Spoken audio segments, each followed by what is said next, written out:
Hello and welcome back to One Trek Mind with your hosts me, Raptor. And me, Michael. And today we're asking the question, what 4 episodes would we sit a newcomer to Star Trek in front of to show them this is what Star Trek is really all about? Me and Michael have come up with 4 episodes each from each of the legacy shows that we think would be the best episodes to highlight the good side of Star Trek. I'm curious to see how close our lists are going to end up being here, actually, if there's any overlap. Probably not. There's hundreds and hundreds of episodes from Star Trek. Luckily, I have picked... I've got like 4 for each series, so if you have any So did double I. cross...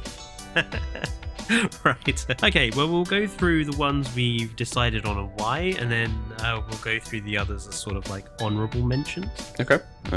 Probably not all my next gens. I have a lot for next gen. Let's start with Next Gen, actually, being that it's the oldest of the legacy shows apart from the original series. And I shall let you go first. The episode I picked would be Cause and Effect. It was probably my favorite episode of that whole show. It was basically Groundhog Day before Groundhog Day even existed as a movie. I realize Groundhog Day wasn't an entirely original concept even when the original movie came out, but I really enjoyed seeing the crew stuck in this time loop of the ship being destroyed, and each time they relive the loop, little bits of information is kind of bleeding through in order to help them and the audience solve the mystery of it all. I think it was quite possibly my favorite of any time travel type of episode, and there's very, very many in Star Trek, so having one of the episodes being a time travel kind of related one, I think is important to put in there, because if someone hasn't seen Star Trek, they need to realize there's a lot of timey-wimey nonsense in the entire series.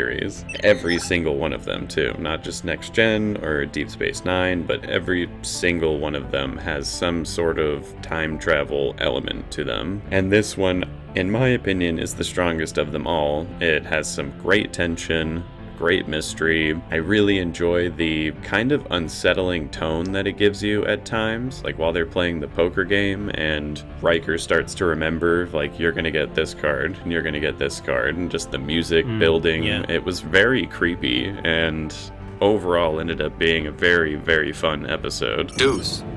6. This is highly improbable. Oddly enough, one of the 4 I had down was a bit like your suggestion, so I'm going to go with my number 2 that I was going to go for, and I think it's probably going to be on your list, which is Measure of a Man, which is purely a philosophical and character-based episode where, in short, Data, the synthetic, the android on the crew, is basically at risk of perhaps losing his life because a Federation scientist wants to take him apart and find out what makes him tick, and Picard has to do this big legal case basically to get him rights, because no synthetic life form up to that point has rights in the Federation. And it's a really good, one of those classic courtroom episodes that Star Trek will go on to do quite a few more times in Next Gen, but also in Deep Space Nine and Voyager. But it also highlights the Federation, the ideals that the Federation goes for, that is, new life, and also the dominance of rights for that life. And I think it's probably going to be one of yours. Oh yeah, as well, it's 100% on my list. I think it's a lot of people's favorite episode overall from Next Gen, just because of how solid the writing in it is.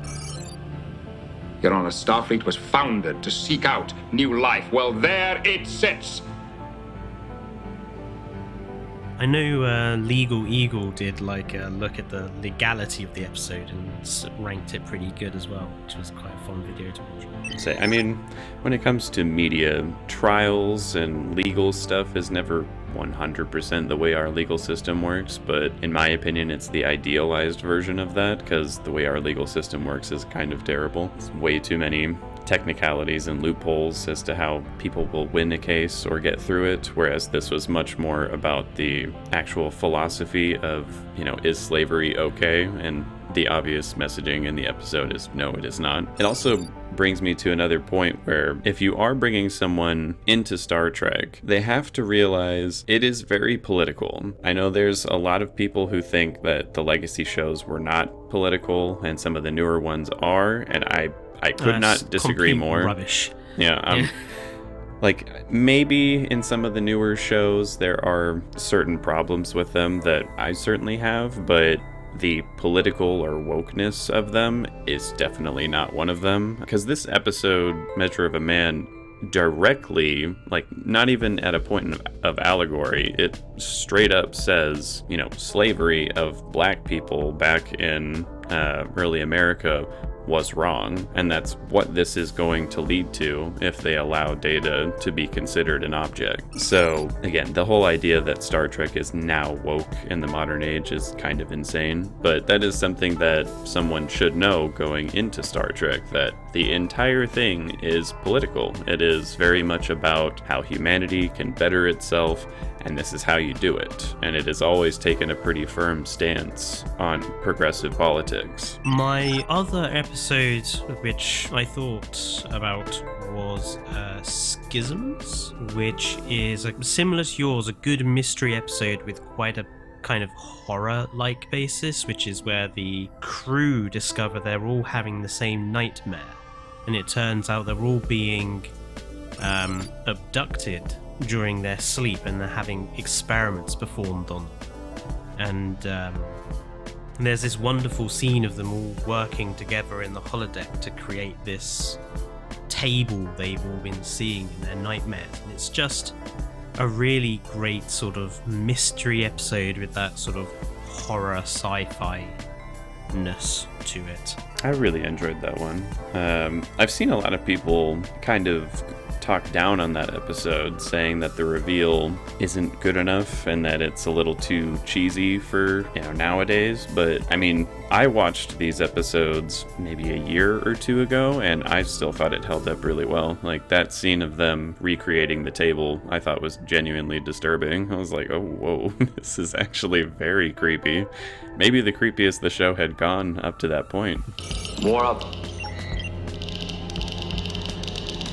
I've been in this room before. We've all been here before. My two honourable mentions here would be The Drumhead, which was basically an episode on criticising McCarthyism and sort of... Yeah, the Cold War scare and all that. And Clues, which was an interesting mystery episode involving Data and, missing memories and such. I don't want to spoil too much of Clues, because I think it's a really good episode to not spoil and just go into completely unknown. But yeah, those would be my two honourable mentions. Do you have two honourable mentions? I have Lower Decks, where, not the show, the episode, where you see the crew in a very different light. You get to follow the ensigns of the Enterprise around. You see Riker no longer as the kind of happy-go-lucky, horny man that he is. He's much more of a... He's much more of a stern figure that's actually kind of condescending in a way.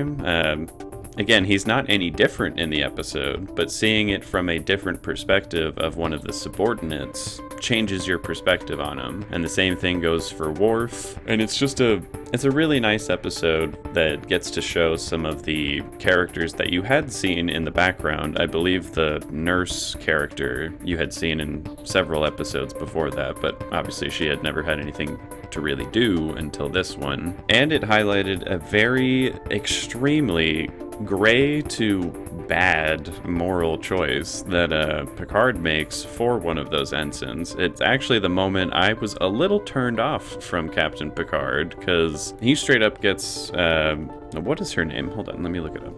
Yeah, we previously saw her in the episode where they all get told off at Starfleet Academy, don't we?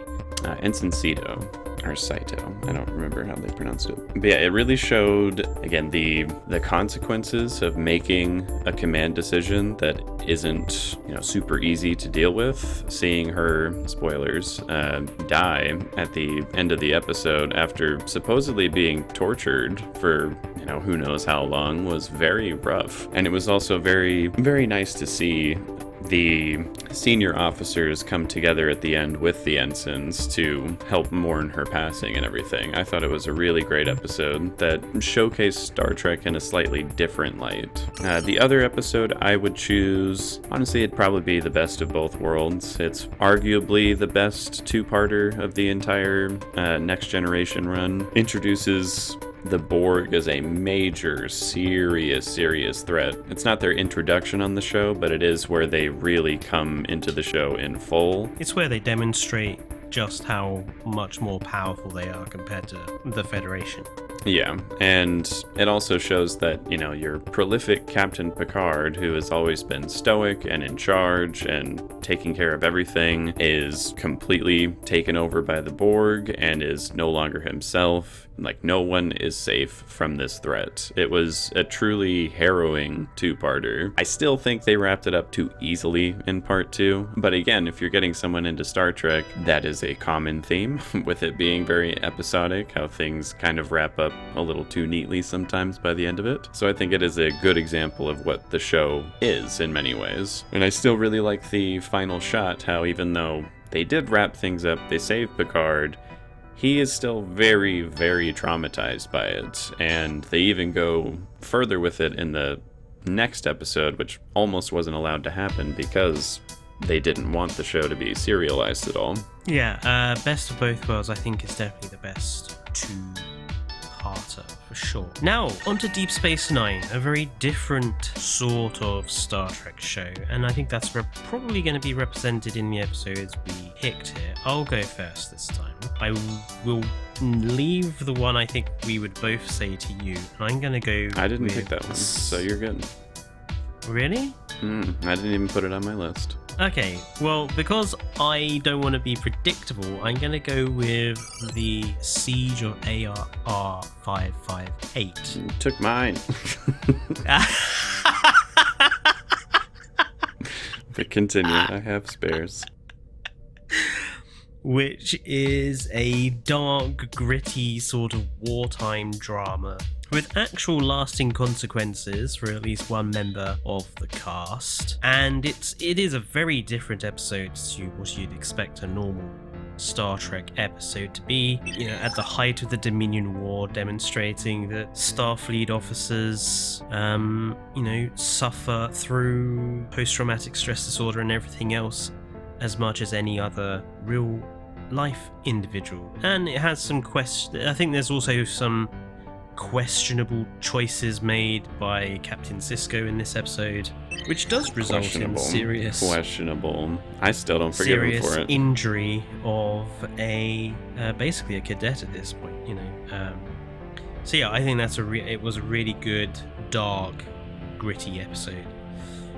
Yeah, I still don't forgive him for that. Demonstrates what Star Trek can be when it's not looking at the sort of optimistic, positive aspects of their future, but when they handle something very real like war, essentially. Yeah, it was a truly intense episode. One of the most intense just because of those lasting consequences that I was not expecting. I did not think they were going to go as far as they did with our good old character Nog. That was pretty intense.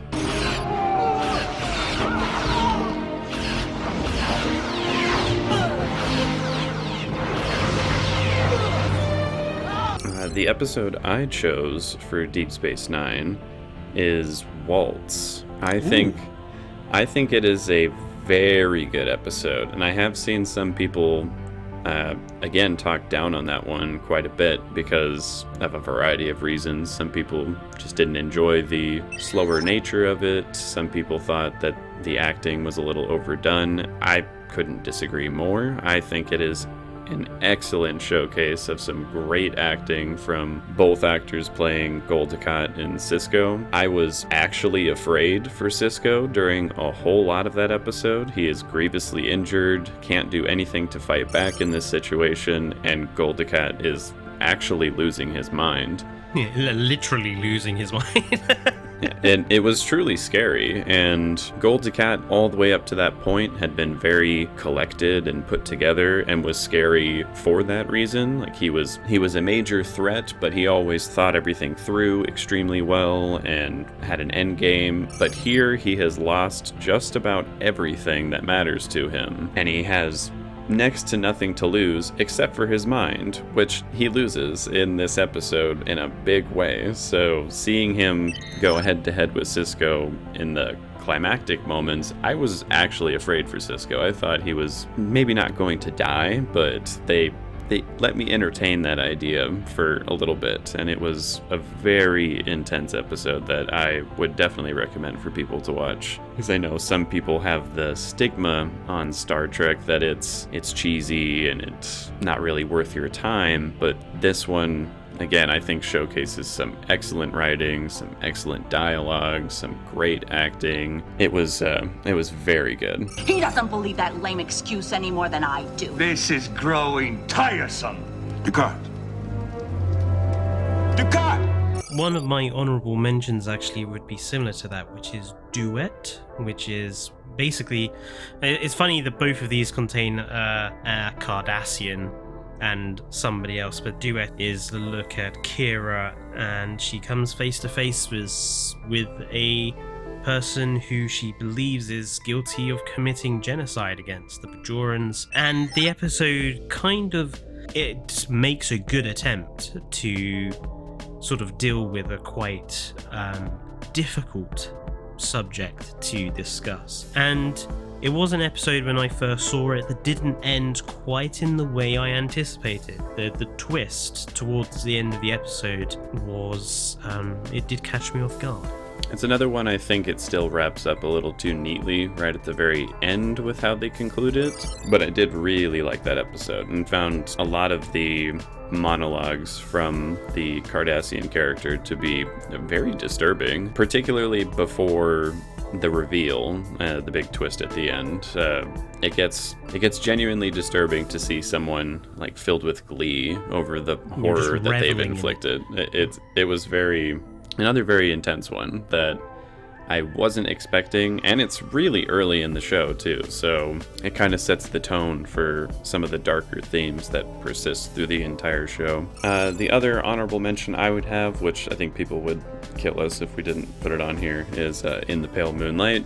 It is arguably the best episode of Deep Space Nine, showcasing the darker side of Starfleet and the Federation and what some of those characters might have to do to preserve the better natures of others. I enjoyed how the entire thing is spoken about in past tense. It's Sisko explaining what happened over the course of about a week or so. It's almost breaks the fourth wall in a way. I mean, I think it does. He is looking directly into camera anytime he is speaking about the situation, so it really, to me, felt like he is speaking to the audience at this point. He is saying, can I live with having done this and being a part of this? Yes, I can. Like, it is an extremely pointed episode, kind of, in my opinion, looking at the audience of Star Trek and saying, yes, this is an idealized future, but perfection does not exist. Sometimes you do have to do some pretty dark things in order to preserve that perfect future. And again, if people think Star Trek is a little too cheesy or a little too happy-go-lucky, this is a great episode to kind of quiet those those opinions. Be like, no, there are definitely times where Star Trek really goes there and it doesn't pull any punches. Like, it was a fairly dark moment in Captain Sisko's history. My other honourable mention, and kind of saving DS9's reputation a little bit, because we've been speaking about so many dark episodes in DS9, it was also capable of the light moments, trials and tribulations, which was their really fun, cheesy episode, and is so traditional Trek as well. It's got time travel in it, it's got the original series in it, it's got really cheesy jokes in it. And lots of tribbles. Gotta love the Lots of tribbles. And it's just a great, fun episode, but also demonstrates some really good effects work as well, and how the the DS9 crew is being superimposed often into the original footage from the episode and such, and it might not entirely stand up in some shots, but there are others where it looks like they were actually there in some of these shots. So I think it demonstrates also some really great effects work. It did, and it was just fun. Like, it was a very fun episode that I think was kind of needed, because the show in general was darker and a lot grittier than the other Star Treks before it. Even more so than some of the modern Trek. Modern Trek in general has gotten much darker and grittier, but Deep Space Nine gives it a run for its money at times, where it will get pretty, not even dark just for Star Trek standards. Like, it does some heavy material throughout it. So this was a nice, fun, comedic one to just sort of enjoy yourself. And also told in past tense from Cisco, kind of explaining what happened. On to Voyager then, and you can go first. I already know which one of them is on your list. I don't know if I would show that to people just getting into it, because that really leans into the campy cheesiness of it, but I love that episode too, but I'll let you do that one. I would show Latent Image. I think that was a really good discussion on the moral issues a doctor might face in a situation where both patients have an equal chance of living, and who will you save in this situation. I think the twist in the episode, like, I had my jaw to the floor. I did not expect what was going to happen there. I really enjoyed the doctor as a character, discussing when it is okay to allow someone to continue their personal journey for sentience in the case of like a hologram or new life in general. And it was genuinely sad. I appreciate that the end of the episode didn't wrap things up in a neat little bow. Like, it did leave you with this, this is going to take time to come to terms with, and the only one who can is the doctor. He has to do it himself, and he has to take the time to think about it and come to terms with what he's done. And at the end of the day, he didn't make a wrong decision, even though he thinks he did. Like, he had two choices. Both of them had an equal chance of living, and he made a choice. There is no wrong choice in that situation, but because of the person he picked, he feels like he did make the wrong choice. And it was a great episode. A frustrating one to see him so upset over a situation that he couldn't have controlled or really done anything any differently other than pick the other person arbitrarily. But I really enjoyed it. I loved seeing Janeway actually be there for him, especially towards the end of the episode, and support him through the journey of recovery on that. I think it was a fantastic episode, showcased one of the best characters from the show, and again, deals with a very gray moral conundrum that he has, where there is no solid right answer to it, but there's also no wrong answer to it. It was very good. I really enjoyed that one. Two patients, equal chances of survival, and I chose the one I was closer to. I chose my friend. That's not in my programming. That's not what I was designed to do. I might surprise you, actually, because I'm not going to do the episode that you suggested. That is in my honourable mentions, which we'll get to in a minute. But I actually have gone for Mel, which is a very character-heavy episode involving Tuvok and a marquee member of the crew, Suda, which it turns out Suda is a murderer. A very murderous murderer. The episode starts like you'd expect a murder mystery to begin, but actually the mystery of the murder and who caused it is over very fast. The episode actually leans on Tuvok and this Vulcan desire to logically explain everything, but Suda makes it very clear in the episode that there is no logic behind the murder. He just killed the person because he wanted to kill the person. And the episode basically follows Tuvok not being able to handle that, and eventually goes off the deep end, kind of trying to get to the bottom, to get to an explanation, and ends up almost becoming a murderer himself in trying to understand the actions of someone who is obviously quite mentally disturbed. His monologue to Janeway was very good in that one. I felt kind of hurt by that. I think just the same way Janeway's expression, hearing those words thrown at her by Tuvok, I felt the same way, where I was like, ouch, man, that's Captain Jesus Janeway Christ. will remember this. But no, it was great. It was some really good acting from both Suda and Tuvok in that one. Like, it was very, very solid episode. That didn't even make my list either. I should have put that on there. Sparing Suitor's life is a sign of weakness. You disgust me. But yes, obviously my honourable mention here would be Bride of Chaotica again. Fun one. Such a fun one. It's just another purely fun, campy episode involving a little bit of sci-fi mumbo-jumbo, people from another dimension, but it's just that the Captain Proton simulation that the episode focuses on in itself is a campy parody of Flash Gordon, so the episode is just doubling up on the campiness of the situation, and seeing Janeway as Queen Arachnia as well, it's just great. Suits her so well. She should have just stayed that way and married him. They were a great couple. Yeah, she should have just moved the throne to the bridge and worn the dress all the time, and it's just been like, bitch, please. I love how you can tell that the actors in that episode are having a really fun time with it. Same with Trials and Tribulations, where you can tell they're having a ball. Like, they're getting to just be fun for the whole episode. I would say even more so in Bride of Chaotica, because they get to play these different roles that are just so over-the-top camp, and it's very fun. My honorable mention would be Equinox. I think that was a really, really good one, where you get to see the what-if scenario. Like, what if Voyager hadn't fared as well as they did? Would they have made some of the same really dubious decisions that the other captain of the ship has made? Like, are the rights of other aliens who are sentient and everything, is that more important than saving your crew?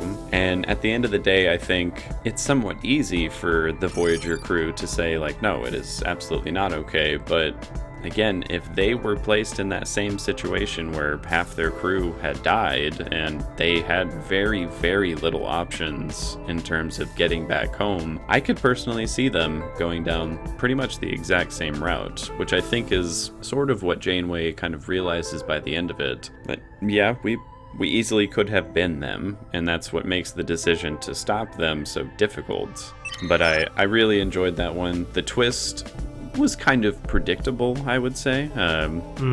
Definitely see it coming, but at the same time, it makes it no less horrifying what the other Starfleet crew is doing, and it's a tough one, where again, you put yourself in the shoes of those characters, and can you honestly say that you wouldn't do the same? And I couldn't say that I for sure wouldn't do that as well. If you're out of options and you need a way back home, I might have done the same. And it was a very gray area kind of episode that I enjoyed. One final honourable mention I wanted to talk about for Voyager is the episode 1, which is a very 7 of 9 heavy episode, looking at the side effects of extreme isolation and how much worse it is for an ex-Borg in that situation. I mean, I think in that case it was definitely a slight allegory towards people who have suffered severe traumas, and also for neurodivergent people. Although, in a way, that's a strength of hers. In some cases, a neurodivergent person would handle the isolation a bit better. But again, you add the severe trauma that she suffered as well, and you get a very interesting combination that makes it quite difficult for her to exist in that space completely alone after finding, her found family and everything. I think we are on to Enterprise. Now, I struggled quite a bit with Enterprise because while I think the show has a lot of good episodes, it was difficult for me to think of one that I would pick specifically just for someone who was new to Star Trek and sort of highlighting what Star Trek can be. In the end, I went with Minefield, which... The first episode that I watched for that show. Yes, quite a character-heavy episode. The interactions between Captain Archer and Lieutenant Reed. It's quite a tense episode, being that it's all about defusing a bomb, essentially. Introduces the Romulans into Enterprise, which would have gone on to be a really important thing for a season 5 if they had ever got there. An episode which has a really great start as well, but I just like the sort of amount of not necessarily character development, but the conversations between Reed and Archer on the outside of the ship. Reed talking about his growing up in his past, and Archer as well. There aren't many captains, I think, that would willingly go out onto the deck of the ship to defuse a bomb. I think Picard probably would get Geordi or Data to do it. Cisco, maybe Chief O'Brien or Dax to do it. I mean, Picard did go on the deflector dish. True. I could see Janeway actually going out onto the ship to defuse something because she has that sort of character. But I just think it's a good, tense episode. A very good one. It definitely got me to want to watch more of that show, so I think that's a solid one to introduce someone on. Shifts down to the...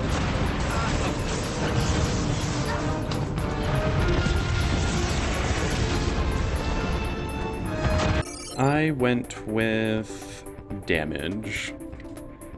Again, I really like my gray moral conundrums, clearly, and since Star Trek is so heavy on the morally right, I really like when they showcase that is just not always possible. Or it is always possible, but it might get you killed. It might be the reason you fail your mission. And in this case, Archer has to do something I would almost argue not even morally gray. It is straight up potentially murdering an entire crew of other people. But again, the stakes are extremely high. They need to get their ship fixed and to get to the location for the meetup. So he genuinely steals from them in a way that is potentially going to murder all of them. We don't revisit it, so we don't know if they survived the ordeal or not. But I thought it was a great character showcase for Captain Archer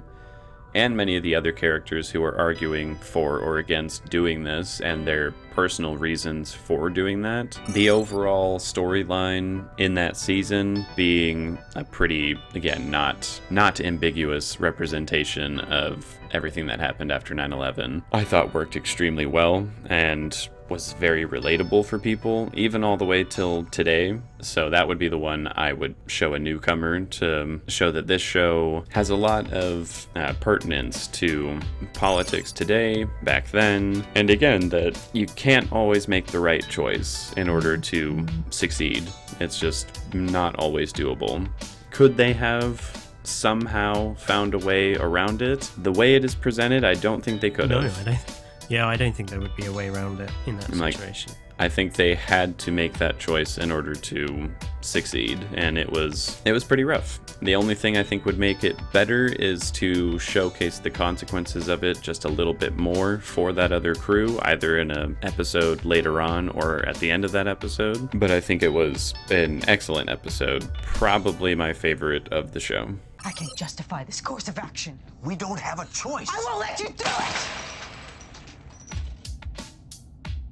My honourable mention is another episode that follows just after yours, which is The Council, which is part 1 of a trio of episodes that forms the end of season 3 of Enterprise. And it focuses on an attempt to prevent the war by negotiation, by diplomacy, which is again what Star Trek is all about, trying to end a conflict through peaceful means rather than warfare. But it's also an episode which kind of ramps up towards the end when it's clear that they're kind of being duped and the reptilians betray the Xindi Council and kill their Xindi friend that they've made and launch the super weapon at the end of the episode to go after Earth. and also capture Hoshi in order to torture her in the next episode. So it's one of those kind of, you think it's typical Star Trek fashion, it's going to end with them succeeding and everything else, and it does at first appear that way, and then it totally switches and ends on that cliffhanger of, oh shit, the weapon's been launched and Hoshi's been taken, and it starts this 3-episode saga of them chasing them down. It was a very good one. Showcasing the diplomacy of characters, I think, is important to newcomers of the show, because again, that is a huge theme that goes across every show, even the newer ones. For some of the flaws that I think they have, that is still a big part of what Star Trek is finding the diplomatic solutions to situations. Again, I think some of the newer shows fail in that regard and go for the more flashy, action-y kind of way to solve a problem. But even they definitely showcase that diplomacy is the path forward to a better humanity. You can't just blow up your problems. You have to talk to your enemies and find common ground, and that was a very good one for showcasing that, particularly in that show and in the context of the 9/11 allegory. My honorable mention would be United. Again, a very heavy diplomatic episode where the Romulans are doing their usual fuckery and kind of pitting the Tellarites, Andorians, and humans against each other. They're tricking everybody into classic thinking Romulans. That's what they do. They're just schemy little people. It's a great way to show how the Romulans start to become a major threat to the Federation, and I do wish they had gotten that 5th season to really go into that and how that culminates, but I really enjoyed seeing Archer being the middleman to the situation, trying to calm things down between potential allies. And it is, I think, the first moment where you really do start to see the Federation begin to form. I also just love the duel between Archer and Shran. Not only was it very tense, but it ended in a rather comedic way that I thought was pretty funny. I mean, any episode with Shran in is going to end up as a good episode, because most of Jeffrey Combs' episodes are good episodes, whether they're in Deep Space Nine or Enterprise. I mean, his introduction in the Andorian incident was just fantastic. From that moment on, he became a fan favorite for a good reason. He's just a great character. Any other honorable mentions we want to talk about of any of the 4 that you think are especially good? I mean, it was hard to come up with a list for this, just because each show has a pretty sizable amount of episodes that I thought were very, very good for very different reasons. The only other one I can think of off the top of my head being from Next Generation was Disaster. I think it showed the crew in a bunch of new light, and I do think Star Trek in its legacy period did have an issue with a lot of female characters being sidelined in ways that I'm sure, I was going to say wasn't intentional. I'm sure some of it was a little bit intentional, but for the most part, I don't think it was entirely the writers of the shows or the creators of the shows being like, we don't like women characters, put them off to the side. But I really enjoyed in Disaster how Deanna Troi really gets a moment to shine. Like, she takes command, she has to learn what being in command of a ship is, and turns out she's really good at it. Like, she 100% makes the right call by the end of it. She struggles to get there, but since she was always relegated to a side character who, senses something that is amiss but never can actually help the situation for the most part, it was really nice to see her take charge and make some strong decisions and become a leader. And in general, I thought it was a fun episode as well, seeing some of the odd pairings that happen. Picard with the children was very entertaining and very cute, but by the end of it I was like, oh, that is so sweet. That is so cute. He calls the little girl number 1, and at the very end when he calls for number 1, Riker and the little girl answer. That was adorable. I loved it. And Worf was just unbearably funny in that episode. You may now give birth. You may now give birth. So good. And I love how that gets then later mentioned in Deep Space Nine, when he finds out Keiko is expecting another kid, and he's like, I will be away on Earth visiting my parents for a while. I will not be here for that. Sorry. I will not be here for that. Did that for you once, not doing it again. Yeah, I love Disaster. I mean, I love the Poseidon Adventure, the original Poseidon Adventure, which reminds me a lot of Disaster. And there's a really good original Battlestar Galactica episode called Fire in Space, which is also goes along similar lines of, you know, a catastrophe happening on board the ship and characters being split up and having to handle their individual problems, but and also at the same time save their vessel from imminent destruction. It was also an Atlantis episode where they were all split up throughout Atlantis. Like the ship goes, or the city goes into lockdown. Oh, the beginning of season 3, 4? 3? I think it's 3. Yeah. But yeah, they're all stuck in little pairs in different places, each one of them having their own problems to try and overcome so they can meet up again and solve the situation. Like, that type of story just works really well, especially when you pair characters that don't normally get paired together. It's a good chance for the actors to play off of each other in new ways, good way to write new bits of drama or overcome certain character flaws. It was a very good one. I really like Disaster. My other one, which I think is worth a mention, is Sacrifice of the Angels, which is a DS9 episode, but it's unashamedly an action-heavy episode, which demonstrates that Star Trek is very capable of doing Star Wars-esque big, glorious space battles and can do it just as well. Some of the action scenes in Sacrifice of the Angels are really great, and even more so considering, you know, this is not, you know, CG has moved on a long way since these days, and I think some of those shots are still pretty awesome. Yeah, especially considering the time it was made, it was pretty impressive. Obviously, at that point, there had been a pretty decent amount of sci-fi movies and even shows that had taken a shot at the big space battles and everything, but that is probably the best of all space battles in Star Trek, including modern Star Trek, I would say.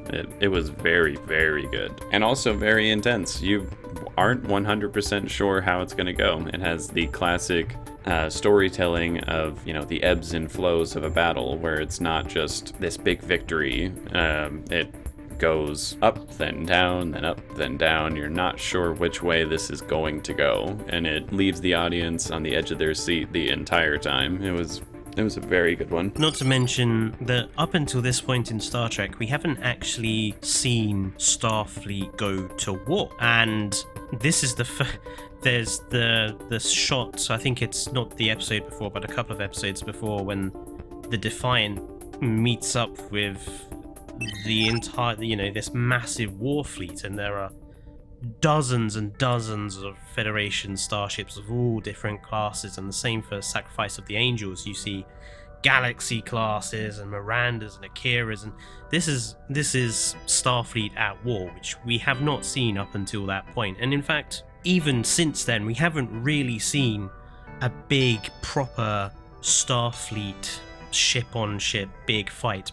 Probably the first episode of Discovery, the Battle of the Binary Stars, is probably the only other time we've sort of seen something similar. So, which was a pretty good one. I still say the battle of that episode was actually rather good. I enjoyed the big cleave ship. That was a surprise and was pretty intimidating. So yeah, just being able to see Star Trek do Star Wars, essentially, I think makes that worth watching. I think I was going to mention, do we want to talk about, like, pick a film, but I think that we'll save for another video, I think. The films are kind of tough because, in my opinion, Star Trek has never translated over to a movie setting quite as well as it has a show. There are definitely exceptions to it, but I think a majority of the movies I am less a fan of than the shows. Just for the fact that it almost always feels like it's a very different person taking the reins for the movies, and they don't always feel right to me. That might get me killed, but I think this may end up being the next video we make potentially. I think this is an interesting thing to discuss because I agree with you. There are definitely some problems when it comes to transferring Star Trek over to films. Looking at you, slow motion picture. Looking at you, Mr. Abrams. I like slow motion picture. Abrams, not as much. But yeah, let us know down in the comments what 4 episodes you would pick from the Star Trek Legacy shows to show someone who is not into Trek. And if you disagree or agree with any of our choices, let us know as well. Also, don't forget to subscribe if you are new here for more Star Trek related content from me and Mike. But until next time, it's goodbye from me. And goodbye from me.